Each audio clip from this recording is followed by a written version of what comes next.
Hi everyone, it's me Lubna. Today is Thursday, August 1st, 2024. This video is dedicated to my beloved, and the topic of this video is going to be about thinking of illness as re-education. And this is a topic that I came across while I was again reading this book that I've been reading called Man's Search for Himself by the psychologist Rollo May. And I came upon this passage while I was reading this book yesterday, and I'm going to go ahead and read that aloud to you now before I discuss it in further depth. Here it goes. We propose that illnesses, whether physical or psychological, be taken not as periodic accidents which occur to the body or to the personality or mind, but as nature's means of re-educating the whole person. Using illness as re-education is illustrated in a letter a patient with tuberculosis wrote to a friend. The disease occurred not simply because I overworked or ran athwart some TB bugs, but because I was trying to be something I wasn't. I was living as the great extrovert, running here and there, doing 3 jobs at once, and leaving underdeveloped and unused the side of me which would contemplate, would read and think and invite my soul, rather than rushing and working at full speed. The disease comes as a demand and an opportunity to rediscover the lost functions of myself. It is as though the disease were nature's way of saying, you must become your whole self. To the extent that you do not, you will be ill, and you will become well only to the extent that you do become yourself. We may add that it is an actual clinical fact that some persons, viewing their illnesses as an opportunity for re-education, become more healthy both psychologically and physically, more fulfilled as persons after a serious illness than before. So that is the passage from the book talking about the concept of illness as re-education. And the basic premise of that passage is that whenever we are experiencing some type of illness, whether it's in our physical body or in our mind, it is trying to tell us something about something that we're not doing right, and that we should modify something about how we are living or how we are thinking or how we are taking care of ourselves. Just think about it. When you're experiencing some type of bodily illness, like when you're overworked and you're not sleeping enough, you're going to feel bad. You're not going to feel healthy. You're going to feel like there's something wrong. Your immune system is not as working as well as it would be if you were sleeping enough.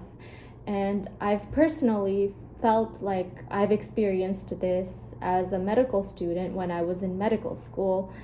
And feeling like I was overworked especially during my 3rd year clinical rotations. But whenever that happens, whenever you start feeling like you're not healthy, your body is trying to tell you something, and it's important to listen to your body.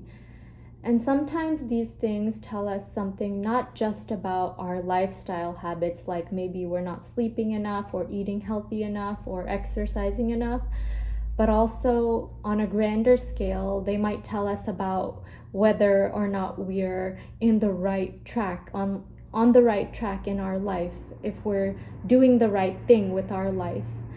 Like if you have some unfulfilled potential in you or some unfulfilled dream within you, and you're doing something completely different from that, you're going to have some cognitive dissonance. You're going to experience some feeling like you're not being true to yourself.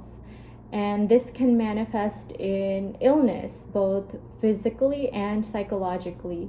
You might experience some anxiety or depression, or you might experience some like feeling like sluggish because you're not doing what you want to do, what you're meant to do with your life. It will feel like a chore and a task just waking up in the morning. And all of those things are trying to tell you something. All of these symptoms of so-called illness, whether physical or psychological, are trying to tell you something.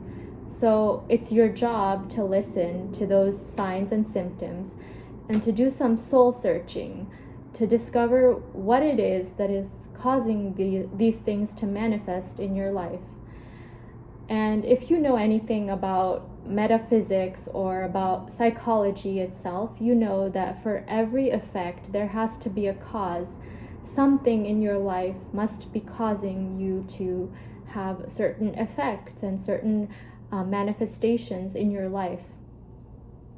And I know that I am personally experiencing this as well. I've had some physical and psychological symptoms myself as well whenever I felt like I was not doing what I'm meant to do, and I felt like I was being constrained into a particular role or task that did not fit my identity, and that I was not being true to myself, and also I was not taking care of myself. And it's an ongoing challenge, not just for myself, but everyone in the world, every human being, to modify and change and adjust oneself to make sure that he or she is staying true to himself or herself and fulfilling all of his or her potential and fulfilling his or her destiny. So I want you to try to think of your illnesses, and if there's something wrong in your life right now that you are experiencing, try to think of it as something that is meant to educate you and to re-educate you on how better to live your life and how to be better yourself. And looking at it that way, it kind of relates to a video that I made recently called Fix Yourself First.